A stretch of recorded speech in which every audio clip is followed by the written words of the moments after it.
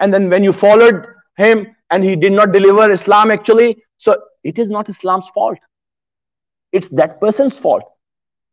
If you go to a desert and you find the mirage over there, you go there, find there's no water, do you give up drinking water? No.